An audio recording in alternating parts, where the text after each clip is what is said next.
وہ کچن میں آئی تو تاشفین کو مائکرو ویو میں کچھ رکھتے پایا۔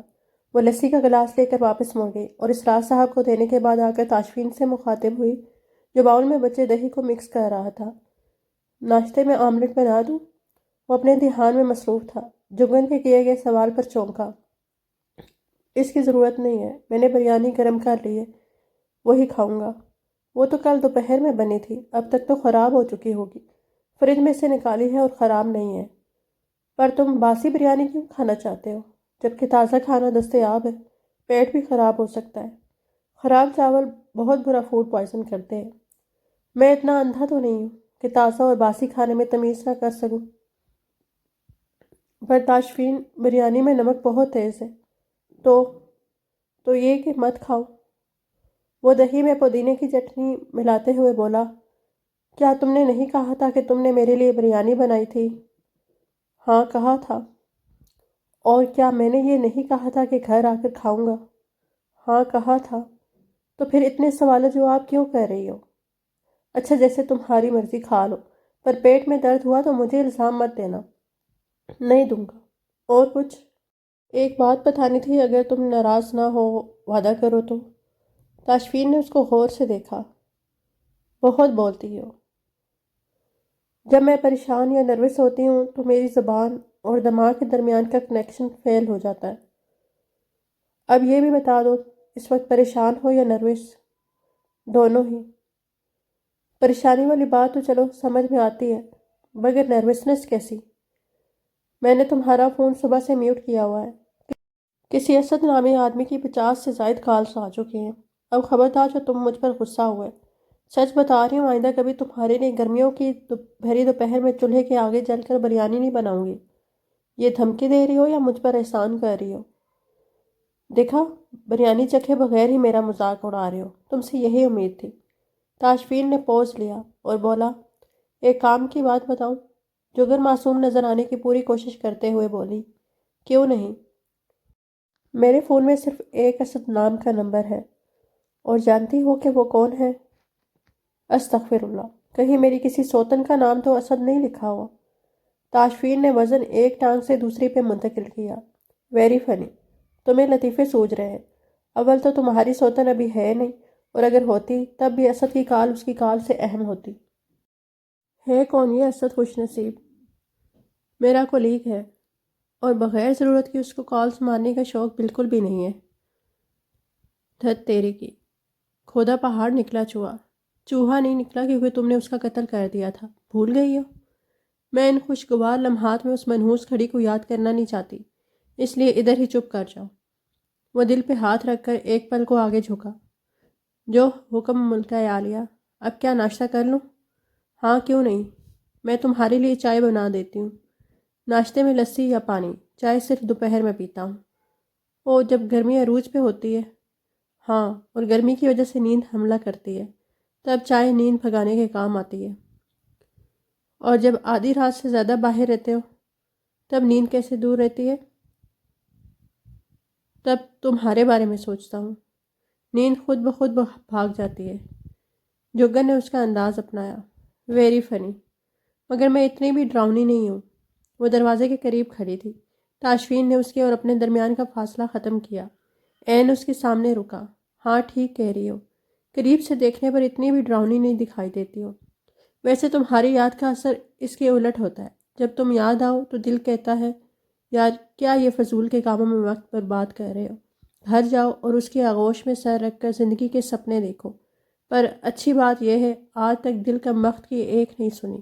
بیچارہ اپنا مقام جانتا ہے۔ تاشفین نے ناشتے والی ٹرے اٹھائی اور کچن سے نکلتے ہوئے بولا، آئندہ فون کی بیل بند نہیں کرنی ورنہ ہماری لڑائی ہو سکتی ہے۔ جوگر نے اپنی رکی ہوئی سانس بحال کی، پانی کا پورا گلاس خالی کر کے باہر آئی تو وہ فون پر لگا ہوا تھا۔ ناشتہ میز پر رکھا تھا۔ اسرار احمد اس کے بالکل سامنے بیٹھے اخبار پہ نظریں دوڑا رہے تھے۔ الیکس لیک کے بعد کہہ رہا تھا، اسد صاحب انتہائی معذرت خواہ ہوں، اصل میں رات کو کہیں فون میوٹ پہ لگا رہ گیا تھا، تھکاوٹ اتنی تھی کہ سونے سے پہلے دیکھنا بھول گیا، سو کر اٹھاؤں تو آپ کی کالز دیکھی ہیں۔ فرمائیے کیا حکم ہے؟ کمرے میں بکھری چیزیں سمیٹ کر ان کی جگہ پہ رکھتی وہ اسی کو سن رہی تھی۔ جو وقفے کے بعد بولا، نہیں گھر کا نمبر تو چل رہا ہے، کیا آپ نے ٹرائی کیا تھا؟ او 5 دفعہ؟ تاشفین کی سوالیہ نظریں میکانکی انداز میں جگن کی جانب اٹھیں۔ جگن نے بلی کی طرح آنکھیں بند کرتے ہوئے ہاتھ کے اشارے سے پلگ نکلا ہوا ہونے کی اطلاع دی۔ تاشفین نے اپنے فارغ ہاتھ کی ہتھیلی کھول کر آسمان کی جانب اٹھاتے ہوئے تعصب سے سر ہلایا۔ اسد صاحب، ہو سکتا ہے سیٹ میں کوئی خرابی آ گئی ہو، میں لڑکوں سے بول دوں گا، آج ہی ٹھیک کرا دیں گے۔ چلیں پھر، میں آدھے گھنٹے تک آپ کے پاس پہنچتا ہوں۔ اللہ حافظ۔ وہ کال بند کرنے کے بعد فون میز پر ڈالتے ہوئے اسرار احمد سے مخاطب ہوا، جو واقعات اس گھر میں ہو رہے ہیں انتہائی تشویشناک ہے۔ مجھے تو خوش آئند معلوم ہوتے ہیں۔ چلیں اور دیں اپنی بہو کو شے، کل کو مجھے الزام مت دیجیے گا۔ میں جانتا ہوں تم پوری کوشش کر رہے ہو کہ میری توجہ اصل موضوع سے ہٹ جائے۔ مجھے میری کوشش میں کامیاب ہونے دیں۔ صبح صبح ڈپریسڈ باتیں کرنے سے پرہیز ہی کرنا چاہیے۔ اسرار احمد نے اینک کے فریم کے اوپر سے بیٹے کو غور سے دیکھا، جو پوری توجہ سے کھانا کھا رہا تھا۔ جو تھا مجھے کیوں نہیں بتایا؟ جگن کو خاک بھی سمجھ نہیں آئی کہ اسرار احمد تاشفین سے کیا پوچھ رہے تھے، مگر پھر بھی سمجھنے کی کوشش میں آ کر 1 سیٹر صوفے پر ٹک گئی۔ آپ کو پریشانی ہوتی؟ حارث کے علم میں یہ بات کیسے آئی؟ اس کی بیوی نے بتایا ہوگا۔ اس کی بیوی کو کس نے بتایا؟ ہاتھ میں پکڑی پلیٹ میں سے ایک ایک چمچ بھر کر اپنے منہ میں ڈالنے کے بعد پلیٹ میز پر رکھی اور لسی کا گلاس تھام کر پیچھے کو آرام دہ حالت میں بیٹھ گیا۔ نوالہ پوری طرح چبا کر نگلنے کے بعد لسی پی۔ اسرار احمد کے ساتھ ساتھ جگن بھی اسی کو دیکھ رہی تھی۔ گلاس واپس رکھ کر باکس سے ٹشو نکال کر منہ صاف کیا۔ ایسے کیوں دیکھ رہے ہیں؟ میں نے تم سے سوال کیا ہے، تم جواب دینے سے کترا کیوں رہے ہو؟ کترا نہیں رہا ابو، مگر میں یہ باتیں دہرانے کا کوئی فائدہ نہیں دیکھ رہا۔ تم مجھے بتا رہے ہو یا؟ تاشفین نے ہار مانتے ہوئے گہری سانس بھری۔ میں نے بینک سے قرضہ مانگا تھا، 2 شہادتوں کی ضرورت پڑی، ایک نام اپنے دوست کا دیا تھا، دوسرا حارث صاحب کا دے دیا۔ غلطی ہو گئی، اپنے کسی اور دوست کا نام دے دیتا تو کام ہو جانا تھا۔ حارث کے نام پر بینک مینیجر باچھے کھلا کر بولا۔ اس کی بیوی مسز حارث اسرار کی بہت قریبی دوست ہے۔ مینیجر نے حارث کی بجائے اس کی بیوی کو فون میں لایا اور الماس صاحبہ نے وہی کیا جو اس کو کرنا چاہیے تھا۔ میری قرضے کی درخواست یہ کہہ کر واپس کر دی گئی کہ میری آمدنی کم ہے اور بینک اس وقت 7 لاکھ دینے کا رسک نہیں لے سکتا۔ دونوں باپ بیٹا ایک دوسرے کی آنکھوں میں دیکھے جا رہے تھے۔ اسرار احمد کا چہرہ بالکل سنجیدہ تھا، جبکہ تاشفین کے چہرے پر مسکراہٹ ناچ رہی تھی۔ تمہارا قرضہ رکوانے کے بعد تمہیں 7 لاکھ کا چیک بھیجنے والی بھی تو الماس ہی ہے، اس کو خیرات بول کر کیوں واپس کیا؟ حارث کے سامنے انہوں نے تاشفین کا ساتھ دیا تھا، مگر اب حقیقت جاننا چاہ رہے تھے۔ تاشفین کی مسکراہٹ غائب ہو گئی۔ جگن دم سادے دونوں کو سن رہی تھی، جو اس کی موجودگی کو یا تو بھول چکے تھے یا فراموش کر رہے تھے۔ کل رات ان کے گھر پہ پارٹی تھی۔ تمہیں کیسے پتا؟ الماس نے خاص طور پر میرے فون پر میسج بھیج کر مجھے انوائٹ کیا تھا۔ تاشفین نے میز پر رکھا اپنا موبائل آن کر کے ان باکس میں موجود میسج پڑھ کے سنا دیا۔ اپنے بچوں کا سر صدقہ نکال رہی ہوں، ضرور آنا، 7 لاکھ کی گارنٹی پکی ہوگی۔ کیا ہوا جو بینک نے انکار کر دیا ہے؟ وہ ہنستے ہوئے بولا۔ زندگی میں پہلی دفعہ اپنے بڑے بھائی کا نام استعمال کیا تھا، اور کیا منہ کے بل گرا ہوں۔ حارث کا قصور نہیں ہے، کیونکہ مجھے یقین ہے الماس نے اس کو کچھ بھی نہیں بتایا ہوگا۔ وہ بس بیوی کی فرمائش پر دم ہلاتا مجھے چیک دینے آ گیا، بے وقوف آدمی۔ جگن نے اپنا خشک ہوتا گلا صاف کرتے ہوئے توجہ حاصل کی، جس میں وہ کامیاب بھی ہوئی۔ اسرار احمد کے ساتھ ساتھ تاشفین نے بھی گردن موڑ کر اس کی جانب دیکھا۔ تاشفین کی نظروں میں اجنبیت دیکھ کر جگن کی ریڑھ کی ہڈی میں سرد لہر دوڑ گئی، مگر پھر بھی ہمت کر کے بولی، الماس آپ آخر ایسا کیوں کریں گی؟ اپنے سوال کے جواب میں اس نے تاشفین کے چہرے پر طنزیہ مسکراہٹ دیکھی۔ اگر مجھے یقین نہ ہوتا نا جگن کہ تم اندر سے بھی اتنی ہی معصوم ہو جتنی شکل سے نظر آتی ہو، تو یقین مانو میں تمہاری بہن کے سارے قصور تمہارے پلڑے میں ڈال کر گن گن کر بدلے لیتا۔ اس لیے تمہارے اس سوال کے جواب میں اتنا ہی کہوں گا کہ اگر تمہاری الماس آپی اتنی ہی اچھی ہے تو اس کو بتائے بغیر یہاں کیوں موجود ہو؟ اس کے بے دریغ لہجے اور الفاظ نے جگن کے چہرے کا رنگ فک کر دیا۔ کئی لمحوں تک تاشفین کے اجنبی آنکھوں میں دیکھتے رہنے کے بعد بڑی مشکل سے کچھ کہنے کو منہ کھولا ہی تھا جب اس نے ٹوک دیا، میرے سامنے جھوٹ بول کر سرخرو ہونے کی ضرورت نہیں ہے۔ میں جانتا ہوں ڈنکے کی چوٹ پر میرے پاس آنے کی تمہارے اندر جرأت نہیں تھی، اور تمہاری بہن کسی صورت بھی تمہیں ان چھوٹی چھوٹی گلیوں میں رہنے والے تھرڈ کلاس لوگوں کے درمیان آ کر رہنے کی اجازت نہ دیتی، اس لیے تم نے درمیان والا راستہ چنا ہے۔ دونوں کی جنگ کے دوران بڑے نامحسوس انداز میں اسرار احمد اپنے کمرے میں چلے گئے، دروازہ بھی بند کر دیا۔ جگن آنکھوں میں پانی لیے اس کو غصے سے گھور رہی تھی۔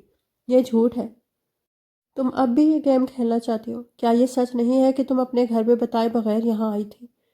یہ سچ ہے کہ میں کسی کو بتائے بغیر آئی ہوں، مگر یہ سچ نہیں ہے کہ مجھ میں جرأت نہیں ہے۔ اچھا یہ بات ہے تو کیا تمہاری بہن کا نمبر ملا کر اس سے بات کرواؤں، وہ بھی اپنے فون نمبر سے؟ آپ ہی ہو، تمہاری جو بھی لڑائی ہے اس میں مجھے کیوں گھسیٹ رہے ہو؟ تمہارے سامنے میں نے حارث بھائی کے مقابلے میں تمہارا ساتھ دیا ہے، اور ابھی تم کیا کہہ رہے ہو؟ میری بہن کے کیے کی سزا مجھے نہیں دو گے؟ تو یہ کیا ہے؟ میں یہاں تمہارے ساتھ کسی قسم کا کھیل کھیلنے نہیں آئی ہوں، تمہیں جاننے سمجھنے کے لیے آئی ہوں، اور آج کے بعد اگر تم نے مجھے اپنی بھابھی کی شخصیت کے تناظر میں جج کیا یا میری نیت پر شک کیا تو یاد رکھنا اس دفعہ تم مجھے چھوڑ کر نہیں جاؤ گے، بلکہ اس دفعہ میں خود تمہیں چھوڑ لوں گی، پھر تمہیں میری جرأت کا اندازہ بھی ہو جائے گا۔ بات پوری کر کے وہ اپنی جگہ سے اٹھ کر بیڈ روم میں بند ہو گئی۔ اس کی نظروں سے آنسو چھپا نہ رہ سکا جو جگن کے گال پہ بہتا نظر آیا تھا۔ خود کلامی کرتے ہوئے بڑبڑایا، تاشفین اسرار، بڑے ہی بےہودہ انسان ہو یار، کہاں کا غصہ کہاں نکال دیا۔ نعمت خود چل کر گھر آئی ہے، بیوقوف انسان، قدر کر قدر۔ ماں کے بعد پہلی دفعہ کسی عورت نے تیرے لیے شوق سے کھانا بنایا ہے، پھر کیا ہوا جو نمک تیز تھا، یہ چاول بیچ بیچ میں سے کچے رہ گئے تھے۔ اب مانگ معافی۔ ابو کے بند دروازے کو دیکھ کر آواز لگائی، والد صاحب آپ نے اچھا نہیں کیا، مشکل وقت میں اکیلا چھوڑ کر بھاگ گئے۔ اٹھ کر جگن کے دروازے کے ہینڈل پہ ہلکا سا دباؤ ڈال کر دروازہ واق کیا۔ سامنے وہ دونوں ٹانگیں کرسی پر رکھ کر ان کے گرد بازو لپیٹے بیٹھی ہوئی تھی۔ جگن نے ایک دفعہ بھی اس کی جانب نہیں دیکھا، دونوں گالوں پر نمی تھی۔ تاشفین نے اپنے پیچھے دروازہ بند کیا، قدم قدم چلتا عین اس کی کرسی کے سامنے رکا، دونوں بازو سینے پر باندھ کر ایک ہاتھ تھوڑی کے نیچے رکھ کر پرسوچ نظروں سے اس کو دیکھنے لگا، جو اس کے پیروں کو دیکھ کر سوچ رہی تھی، پیر پیارے ہیں یا جوتا؟ پھر اپنی سوچوں میں ہی خود کو جواب دیا، عام سی سینڈلز ہیں، مگر اس کے پیروں میں خاص لگ رہی ہیں۔ مجھے اس کو ایسی سینڈل گفٹ کرنی چاہیے جو اس کے پیروں سے زیادہ پیاری ہو۔ وہ جو جگن کا چہرہ پڑ رہا تھا، اس کی نظریں اپنے پیروں پر جمی دیکھ کر حیران ہوا۔ ایک قدم پیچھے ہوا، جگن کی نظروں کی سمت پھر بھی نہیں بدلی۔ اگر جوتے اتنے پسند آ گئے تو تم رکھ لو۔ جوتوں کا نمبر کیا ہے؟ تاشفین کو مزید حیرت ہوئی، نیم مسکراہٹ کے ساتھ بولا، 10.5 نمبر ہے، مگر میں مارکیٹ میں پتہ کروا دوں گا، تمہارے سائز کے بھی مل ہی جائیں گے۔ تمہارے جوتے کا کیا نمبر ہے؟ 7.5، مگر تھینک یو ویری مچ، مجھے یہ جوتے ایسے بھی پسند نہیں ہیں۔ تو پھر اتنے غور سے ان کا جائزہ کیوں لے رہی تھی؟ ناراض سی جگن نے سر نفی میں ہلایا، جوتوں کا نہیں، پیروں کا۔ آئی سوری، جوتا گفٹ کر سکتا تھا، پیر نہیں دے سکتا ہوں، کیونکہ میرے پاس بھی ان کا ایک ہی جوڑا ہے۔ جگن نے بڑی کوشش کی کہ ہنسی نہ نکلے، مگر لب مسکرا اٹھے۔ ایک بات بولوں؟ جگن نے نفی میں سر ہلایا۔ سن لو، تمہاری تعریف کرنے لگا ہوں۔ جگن نے اب کے پھر سر نفی میں ہلایا۔ جیسے تمہاری مرضی، کیا اب اپنی دوستی سمجھو؟ تاشفین نے اپنی سیدھی ہتھیلی جگن کے سامنے پھیلائی۔ جگن نے نہ نظر اٹھا کر دیکھا، نہ اس کا بڑھا ہوا ہاتھ تھاما، بس نفی میں گردن ہلا دی۔ تو دوستی بحال کیسے ہو سکتی ہے؟ ایک شرط پہ ہاتھ ملا سکتی ہوں۔ کیسی شرط؟ اب کہ جگن نے گردن اٹھا کر تاشفین کی نظروں میں دیکھا، تاشفین نے سوچا بہتر تھا یہ نظریں نیچی ہی رکھتی۔ جگن کرسی چھوڑ کر اس کے سامنے کھڑی ہو کر آنکھوں میں دیکھتے ہوئے بولی، مجھے اس گھر کا فرد ماننا ہوگا۔ لو، یہ کیا بات ہوئی؟ ظاہری بات ہے تم اس گھر کی فرد ہو، بس اتنی سی بات۔ جگن نے پھر نفی میں گردن ہلائی، باب کٹ بالوں میں ایک دفعہ پھر ہلچل مچی۔ پھر جگن نے ہاتھ اٹھا کر تاشفین کے گریبان کا اوپر سے نچلا بٹن بند کیا، بٹنوں والی پٹی پر انگلی پھیر کر نہ نظر آنے والے بل دور کیے۔ تاشفین کی نظریں اس کے ہاتھوں کی حرکت سے ہوتی ہوئی اس کے چہرے پر واپس آئی۔ جگن، تم ایسا ویسا کوئی مطالبہ نہیں کرو گی، جو سوچ رہی ہو وہ ناممکن ہے، جگن نے اپنی سنجیدہ نظریں اٹھا کر تاشفین کو چیلنج کیا۔ کیوں ناممکن ہے؟ قرضے کے طور پر لے لو، جب تمہارے پاس ہو مجھے واپس کر دینا۔ لے لیتا اگر مجھے ضرورت ہوتی۔ اچھا 10 منٹ میں کیا بدل گیا ہے؟ میں نے اسد کے نام پر قرضہ مانگ لیا تھا، 1-2 دن میں رقم مل جانی ہے۔ تم جھوٹ بول رہے ہو، بحث مت کرو، میں تمہارے پیسے قبول نہیں کر سکتا ہوں۔ کیوں؟ میری پیاری جگن، یہ جو تمہارا شوہر ہے نا، اس کے پاس صرف ایک ہی قیمتی چیز ہے، اس کی خودداری۔ اگر خودداری نہ بچے نا تو مرد کے پاس رہا ہی کیا؟ تاشفین، میاں بیوی کے درمیان کیسی خودداری؟ میرا سب کچھ تمہارا ہے اور تمہارا سب کچھ میرا۔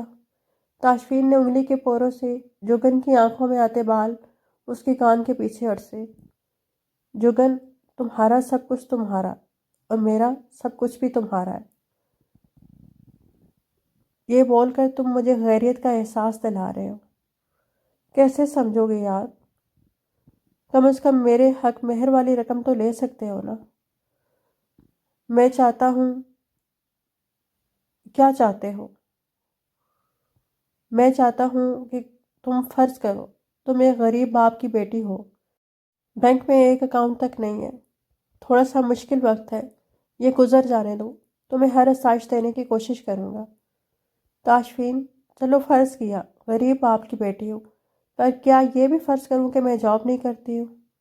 میرے اکاؤنٹ میں میری تنخواہ جمع پڑی ہے، میرا جیب خرچ ڈیڈی کی طرف سے ملتا ہے، جو پیسے تمہیں دینا چاہ رہی ہوں وہ میرے ذاتی پیسے ہیں، ڈیڈی کے نہیں ہیں، اور تم یہ بات جانتے ہو کہ آج کل عام سی بات ہے کہ میاں بیوی دونوں جاب کرتے ہیں۔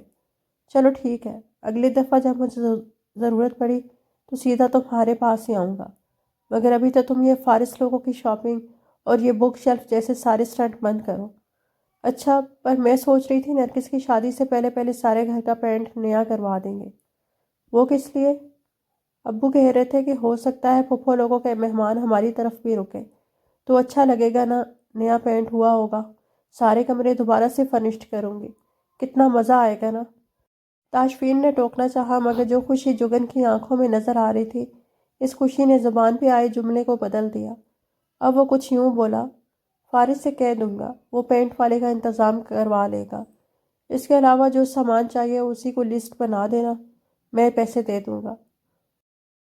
اپنے پاس رکھو اپنے پیسے، جب تم میری مدد لینے کے لیے رضامند نہیں ہو تو میں کیوں تمہاری مدد لوں؟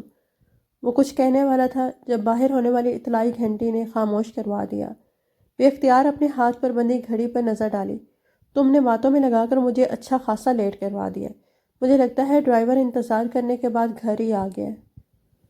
وہ لمبے لمبے ڈگ بھرتا ہوا باہر نکل گیا۔ تاشفین نے دروازہ کھولا، سامنے نرگس کو کھڑے پایا۔ ارے تاشفین بھائی، آپ ابھی تک کام پر نہیں گئے؟ تاشفین نے سائڈ پر ہو کر نرگس کو راستہ دیا۔ بس نکل ہی رہا تھا، آؤ اندر آ جاؤ۔ جگن اپنے کمرے میں۔ نرگس کے سر سے اپنے امی کی تاشفین کو داماد بنانے والی خواہش جو تلوار کی طرح لٹکتی تھی، تاشفین کی شادی کے بعد سے وہ تلوار ہٹ چکی تھی، ورنہ وہ ہمیشہ تاشفین سے کتراتی رہی تھی۔ آپ نے کل سب کو بہت پریشان کیا تھا، خاص کر بھابھی اور عباس کی طرف تو دیکھا نہیں جا رہا تھا۔ اگر فارس گھر پہ موجود نہ ہوتا تو یہاں پر ایک نیا ہی ڈرامہ بنا ہوتا تھا۔ سارا محلہ ادھر جمع تھا، وہ تو فارس نے سب کو ڈانٹ کر گھر بھیج دیا۔ اماں صبح ہی آپ کو دیکھنے آ رہی تھی، راستے میں پھر فارس مل گیا، اماں کو واپس گھر بھیج دیا۔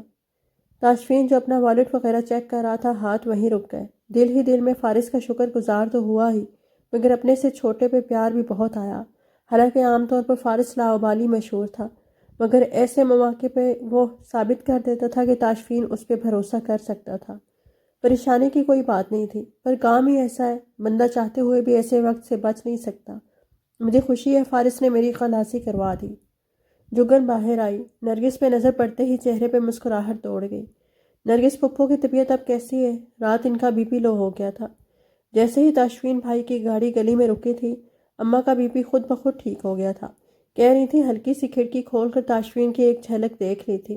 صبح 3 بجے آیا تھا اور تھکا ہوا لگ رہا تھا، اس لیے اس کو روک کر کچھ نہیں پوچھا۔ جگن کو حیرت ہوئی، جس کا اظہار کرتے ہوئے بولی، ہاں یہ رات کو اسی وقت آئے تھے، تو کیا پھپھو سارا وقت ان کے انتظار میں بیٹھی رہی تھی، سوئی نہیں ہو؟ بھائی اماں کو تب تک چین کی نیند نہیں آتی جب تک ان کا بھتیجا گھر نہیں آ جاتا، خاص کر جب سے پولیس کی نوکری شروع ہوئی ہے، اور یہ کل تیسرا واقعہ ہو گیا ہے۔ لمبی لمبی تسبیح پڑھی جاتی ہے، سجدے ہو رہے ہیں، بس ایک ہی دعا، یا اللہ میرا بن ماں کا بچہ خیر سے گھر آئے۔ وہ کہتی ہیں کہ تاشفین کی کون سا گھر پہ ماں بیٹھی ہوئی ہے جو اس کی سلامتی کے لیے دعا کرے، اس لیے ممانی جی کے حصے کی دعائیں بھی ماں کرتی ہے۔ جگن کو گلے میں آنسوؤں کا گولا اٹکتا ہوا محسوس ہوا۔ کل جس قسم کی صورتحال کا سامنا ہوا تھا، اس کے تناظر میں پھپھو کی بات سیدھی دل پر گئی تھی۔ چلو اب بس کرو، خبر نامہ ہی سنانے بیٹھ گئی ہو۔ تاشفین جو ابو کو دیکھنے گیا تھا ان کو سوتا پا کر واپس آیا۔ اب اپنے کمرے کی طرف قدم بڑھاتے ہوئے ایک پل کو رک کر نرگس کو خاموش کروا دیا اور نظر جگن پر ڈالی جو نچلا ہونٹ دانتوں سے چبا رہی تھی۔ نہیں بھلا میں نے کون سا خبر نامہ سنایا ہے، سچی بات ہی بتا رہی ہوں۔ اچھا بھابھی میں 10 منٹ میں صفائی کرتی ہوں، اتنی دیر تم تیار ہو جاؤ، پھر شاپنگ کے لیے چلیں گے۔ اماں کہہ رہی ہیں یہ جو پچھلی گلی میں مستری نذیر کی بیٹیاں اڈے نقشی دبکی کا کام کرتی ہیں نا، ان سے میرا لہنگا بنوا دیں گی۔ اللہ قسم میں تو نہ وہ لہنگا پہنوں، پرانے زمانے کے ڈیزائن، نہ کوئی منہ نہ متھا۔ شادی کون سا روز روز ہونی ہوتی ہے، ایک دفعہ شادی ہونی ہے، اس لیے جو جو میرے ارمان ہیں وہ سب پورے کروں گی۔ اگر تم ابھی کے ابھی چپ نہ ہوئی نا تو ارمان پورے کرنے سے پہلے ہی اللہ کو پیاری ہو جاؤ گی۔ نرگس سمجھی تھی تاشفین اپنے کمرے میں چلا گیا، مگر اب اس کی برہم آواز سن کر اچھل پڑی۔ ہائے اللہ، بھائی سن رہا تھا، میں نہ جانے کیا کیا بکواس کر کے۔ تاشفین بھائی، بندہ کھانس کے اپنی موجودگی کی خبر ہی دے دیتا ہے۔ یہ جو چوکٹھے پر موٹے موٹے بٹن لگے ہوئے نا، اگر ان کا استعمال کر لو تو کسی کو کھانسنے کی ضرورت نہ پڑے۔ تاشفین کی بات پر نگی چپ چاپ جھاڑو پکڑ کر حسیب اور فارس کے کمرے میں گھس گئی۔ جگن کی ہنسی بے اختیار تھی۔ تاشفین نے واش روم میں جا کر ایک دفعہ پھر دانت برش کیے، بالوں پہ گیلا ہاتھ پھیرنے کے بعد ہیئر برش سے بال سیٹ کیے۔ آج لنچ میں کیا کھاؤ گے؟ وہ واش روم سے نکل رہا تھا جب جگن کمرے میں آئی۔ تم شاپنگ پہ جا رہی ہو، لنچ کی فکر نہ لو، فارس کچھ نہ کچھ بنا لے گا یا بازار سے منگوا لینا۔ اس نے اپنا والیٹ کھول کر ہزار کے چند نوٹ نکال کر جگن کی طرف بڑھائے۔ یہ کیوں دے رہے ہو؟ گھر میں ضرورت پڑ سکتی ہے۔ عام طور پر ابو کو دیتا ہوں۔ تم رکھ لو تو ابو کو ہی دو، میں نہیں لے رہی۔ کیا کم ہے؟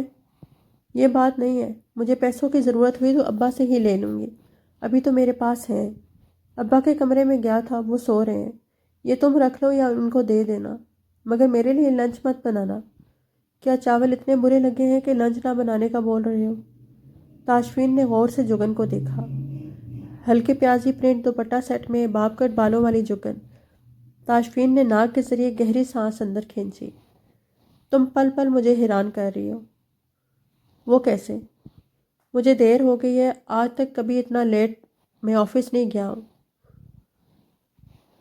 اپنے آفس والوں کو بولو اگر وہ تمہیں صبح کے 3 بجے چھٹی دیں گے تو تم نہ صرف لیٹ آفس جاؤ گے بلکہ تم ریزائن کر دو گے۔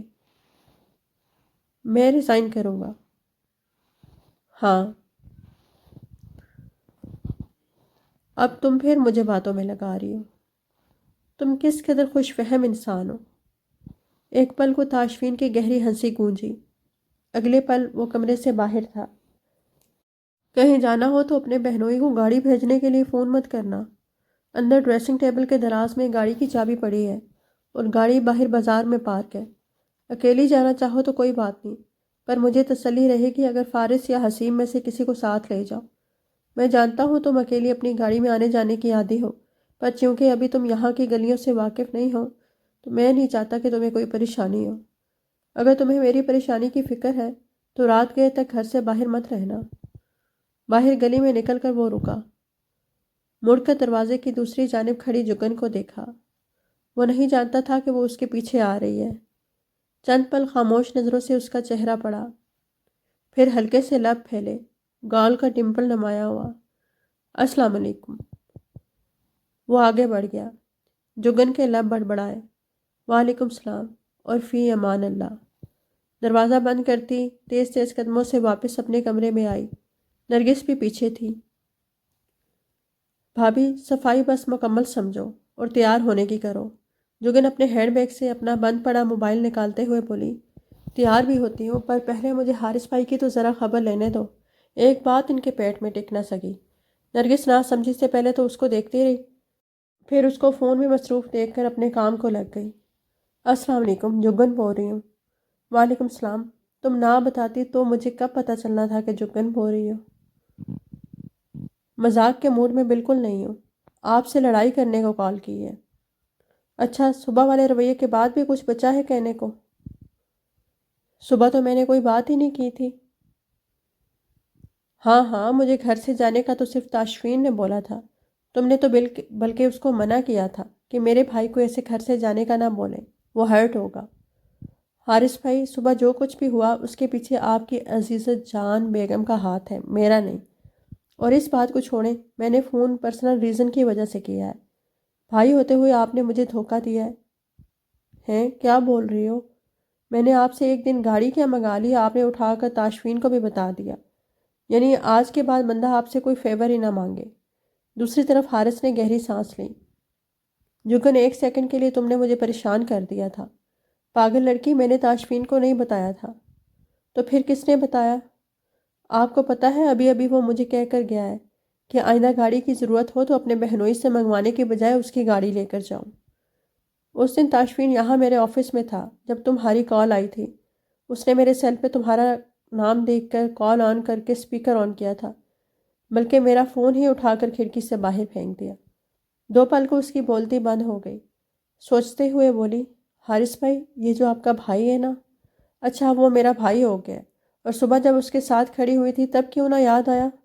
وہی تو بتانے جا رہی ہوں، سن تو لیں۔ ساری باتوں کا آپ کو بھی علم نہیں ہے۔ تاشفین نارمل موڈ میں جیسا ہوتا ہے نا، پرسکون ٹھہرے پانی جیسا، غصے میں اس کے الٹ ہوتا ہے، اس لیے میں آپ کے اور اس کے درمیان آئی تھی۔ حارث بھائی، اس نے آپ کی پٹائی کر دینی تھی۔ اس کی بات پر دوسری طرف حارث ہنسا اور ہنستا ہی چلا گیا۔ وہ دکھ سے بولی، آپ کو میری بات مذاق لگ رہی ہے؟ ہنسی کے درمیان حارث بولا، نہ بالکل بھی نہیں، میں اپنے بھائی کو جانتا ہوں، مگر مجھے حیرت اس بات کی ہوئی ہے کہ تمہیں کیسے پتہ چلا؟ کیا اس نے تم پر غصہ کیا؟ نہیں، میری وجہ سے کسی اور پہ کیا تھا۔ وہ چھوڑیں، ایک کام کی بات سنیں۔ آپ نے آج پیسے دینے کا جو طریقہ اپنایا ہے، اس سے تاشفین کے ساتھ ساتھ ابو کے جذبات بھی ہرٹ ہوئے ہیں۔ آپ کو ایسا نہیں کرنا چاہیے تھا۔ یار، اس میں آخر حرج کیا تھا؟ آپ کو پتہ ہے الماس آپی نے تاشفین کا بینک لون رکوا دیا تھا۔ آپ کی بیوی نے اچھا نہیں کیا ہے، میں اس کو اس بات کے لیے معاف نہیں کروں گی۔ اور آپ نے بھی الماس آپی کی ہر اچھی بری بات مان کر اس کو سر پر چڑھا لیا ہوا ہے، پر میں برداشت نہیں کروں گی اگر آئندہ اس نے کبھی تاشفین کو نیچا دکھانے کے لیے کوئی الٹی سیدھی حرکت کی۔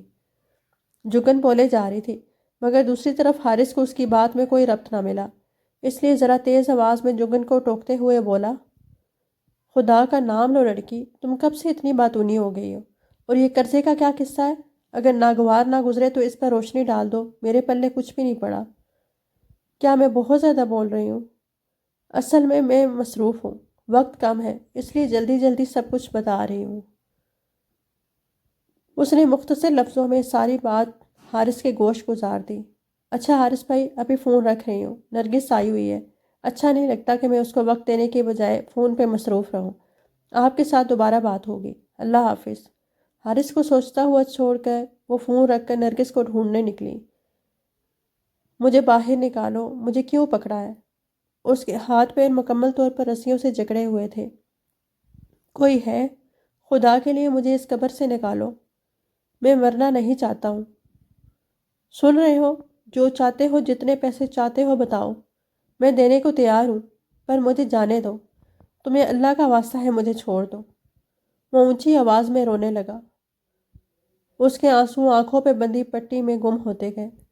نہ کسی کو داد رسی کے لیے آنا تھا، نہ کوئی آیا۔ وہ وقت کا شمار بھول چکا تھا، پتہ بھی نہیں چلتا تھا کہ دن ہے یا رات۔ ہر وقت خوب خیر، 400 اندھیرا ہی اندھیرا۔ چیخ چیخ کر تھک جاتا تو تھک ہار کر غنودگی میں ڈوب جاتا، پھر ہوش آتا تو وہی کام پھر سے شروع کر دیتا، مگر فائدہ کوئی نہ ہو رہا تھا۔ صبح شام اس کے سامنے کھانے کی ٹرے رکھ کر مطلع کر دیا جاتا، وہ اپنے بندھے ہوئے ہاتھوں اور آنکھوں سے خوف کے مارے کچھ کھا بھی نہ پاتا تھا، مگر جب پیٹ نے مزید خالی رہنے سے انکار کر دیا تو اس نے کسی نہ کسی طرح دل کو مار کر چند ایک نوالے زہر مار کر ہی لیے۔ دوسرا مسئلہ لیٹرین کا تھا، جو اسی کمرے کے ایک کونے میں موجود تھی، جس کے درمیان کوئی دیوار نہ تھی۔ بدبو نے اس کو مسلسل رہنے والا سر درد دیا ہوا تھا۔ بند آنکھوں کے سامنے گھومنے والے گول گول دائرے کبھی بڑے ہو جاتے تو کبھی چھوٹے ہوتے ہوتے مٹ جاتے۔ ماں کا تصور جاگا تو وہ کسی بچے کی طرح تڑپ تڑپ کر رونے لگا۔ اماں آپ ہی میرے پاس آ جاؤ، مجھے آپ کی بڑی ضرورت ہے۔ اماں میں مرنا نہیں چاہتا، میں مانتا ہوں میں نے زندگی گنوا دی، میں نے بہت برا کیا، یا اللہ کیا تیرے گھر میں معافی کی کوئی راہ نہیں ہے؟ مجھے معاف کر دے، بس ایک دفعہ مجھے اس قبر سے زندہ نکال دے، میں مرنا نہیں چاہتا، میں ہمیشہ رہنے والے اندھیرے کے ساتھ نہیں رہنا چاہتا۔ کوئی ہے جو مجھے اس تاریکی سے نکال دے۔ آنکھوں سے سیال بہتا چلا گیا۔ بچپن میں ماں نے بتایا تھا کہ جو لوگ دنیا سے کوئی کمائی لے کر آگے نہیں جائیں گے ان کا ساتھی صرف اندھیرا ہوگا۔ وہاں پر جب ساری حقیقت کھل جائے گی اور سارے پردے ہٹ جائیں گے تب انسان کے پاس سوائے پچھتاوے کے اور کچھ نہیں بچے گا۔ وہ رو رو کر فریاد کرے گا، یا اللہ صرف ایک دفعہ مجھے واپس بھیج۔ میں یہ بات بھول گیا تھا کہ دنیا حقیقت نہیں سراب کا نام ہے، اصل زندگی نہیں ہے، فقط ایک دھوکہ ہے۔